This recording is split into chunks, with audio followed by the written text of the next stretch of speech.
Welcome to Parenting Unplugged, the show where we try to figure out this whole raising a human thing, one confusing topic at a time. I'm Matt. And I'm Laura. And today, Matt, we're tackling the digital elephant in the room, the one that glows, makes a lot of noise, and has our kids completely mesmerized. You can only be talking about screen time. It's the modern parenting battleground, isn't it? The source of so much stress and guilt. It really is. It feels like no matter what you do, you're doing it wrong. You feel guilty for letting them have too much, or you feel guilty for being the mean parent who takes it away. There's just no winning. Exactly. So today, we want to dive into it, try to move past the guilt and get to some practical advice. We're going to talk about the two big questions every parent asks. How much is too much, and what kind of content is actually okay? The big two. Let's start with the first one, the quantity question. We all hear the official guidelines, right? Right. The American Academy of Pediatrics has some pretty clear, and for many parents, intimidating recommendations. For kids under 18 to 24 months, basically no screens at all except for video chatting with grandma. Which is a lovely idea in a perfect world. A very lovely, quiet idea. Then for ages 2 to 5, they recommend limiting it to just 1 hour of high-quality programming. 1 hour. Okay, I'm already sweating. And for 6 and older, it's about placing consistent limits and making sure screen time doesn't take the place of adequate sleep, physical activity, and other essential behaviors. And that all sounds great on a pamphlet, but then real life happens. You have to make dinner, you're on a work call, the other kid is having a meltdown, or you just need 5 minutes of silence before you completely lose your mind. Oh, absolutely. The peace and quiet tool, it's powerful. And let's be honest, the pandemic completely blew those guidelines out of the water for most families. Completely. Screens became school, they became play dates, they became the only connection to the outside world. And it's been so hard to dial that back. I know for my 7-year-old, the expectation of how much screen time is normal totally shifted. The genie is out of the bottle. It really is. And there's a biological reason it's so hard. We know that the blue light from screens can mess with melatonin production, making it harder for kids and adults to fall asleep. Right, the sleep connection is huge. And the constant rapid stimulation from a lot of kids' content can affect their developing attention spans. It can make quieter, slower-paced activities like reading or drawing seem boring in comparison. Exactly. It's the dopamine feedback loop. A lot of these apps and games are designed by very smart people to be as engaging as possible, which means they provide constant little rewards, sounds, and notifications. A child's brain gets used to that level of stimulation, and the real world, with its natural pace, just can't compete.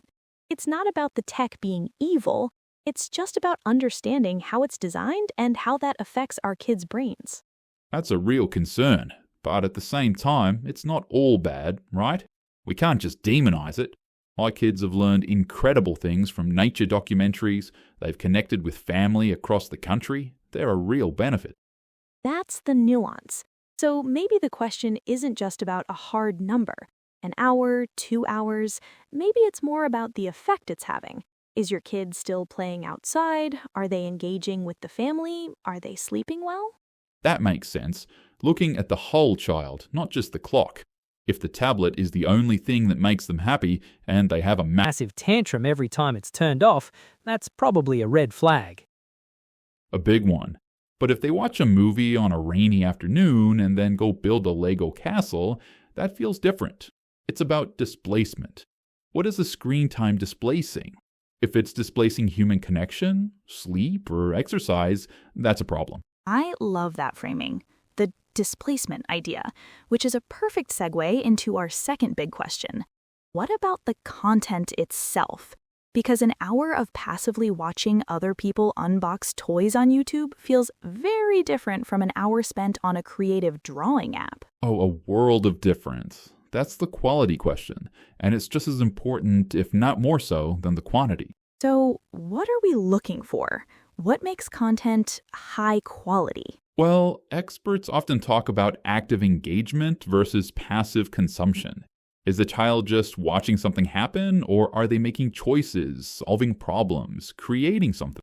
Right, like a game that teaches basic coding logic versus just watching those bizarre algorithm-generated videos. The algorithm rabbit hole. My daughter was watching a perfectly normal video about animals, and 3 clicks later, she's watching a strangely animated video of cartoon characters getting their teeth pulled. It was so weird and unsettling. Yes, that happens so fast. It's why even on kids' platforms, you can't just set it and forget it. Another thing to look for is educational value. And that's a tricky one because so many apps label themselves educational. Yeah, they just add some flashing letters and numbers and call it a day. Right, but truly educational content often has a clear learning goal and a curriculum behind it.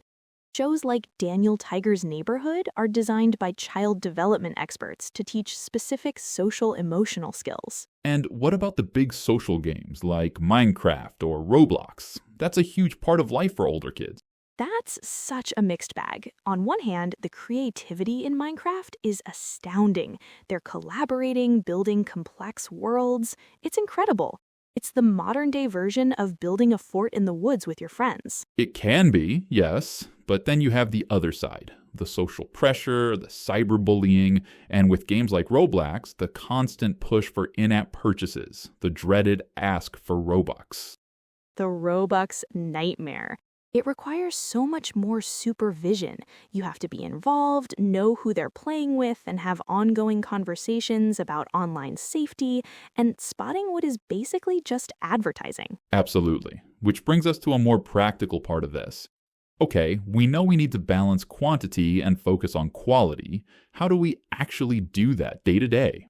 What are the strategies? I think the first step is creating a family media plan.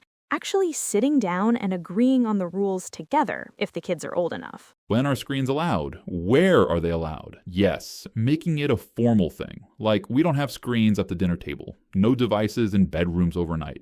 You write it down. It makes it official, not just a random rule you're making up on the spot. Exactly. It reduces the daily negotiation.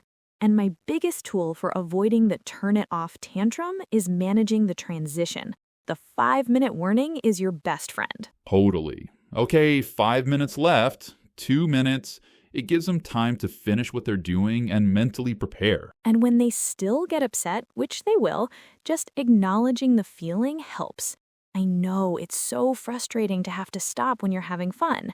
It's time to be done for today. It validates their emotion without giving in. That's a great point. Another strategy is having a list of ready-to-go, non-screen alternatives. The "I'm bored" complaint is often why we reach for a screen. If you can say, okay, let's go for a bike ride, or bake cookies, or play a board game, it helps redirect that energy. Yes, have a boredom-busting toolkit ready. And of course, there's the big one, the hardest one of all. I know what you're going to say. It's our turn to feel guilty. We have to model good behavior ourselves. We have to put our own phones down. There it is, the toughest pill to swallow.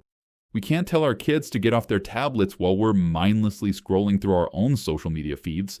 They see that hypocrisy from a mile away. Do as I say, not as I do, just does not work. They see everything. If we put our phones away at the dinner table, they're much more likely to accept that as a household rule. If they see us reading a book, they're more likely to pick one up. It's so true. Our relationship with our devices sets the tone for their entire digital life. It's a huge responsibility. And it's an ongoing dialogue. It's not a one-time lecture about internet safety. It's hundreds of little conversations about what they're watching, who they're talking to, and how it makes them feel. So, as we wrap up, it feels like the big takeaway isn't some magic number of minutes or a perfect list of apps. No, not at all. It's much more about the overall approach. It's about being intentional. Don't just let screen time happen by default. Have a plan. Right, and prioritize quality over quantity. Choose content that sparks creativity, not just passive consumption. Stay involved. Watch with them. Play with them. Talk to them about their digital lives. Don't let them navigate that world alone. And the big one, model the balance you want to see. put your own phone down and be present. Exactly. The goal isn't to eliminate screens. They're a part of modern life. The goal is to teach our kids how to use them thoughtfully, responsibly, and in a way that adds to their lives instead of taking them away. Couldn't have said it better myself. It's about raising good digital citizens in a very complicated digital world. Well, that's all the time we have for today on Parenting Unplugged. Thanks for joining us. We hope this conversation helps you navigate the glowing rectangles in your own home with a little less guilt and a little more confidence. Until next time.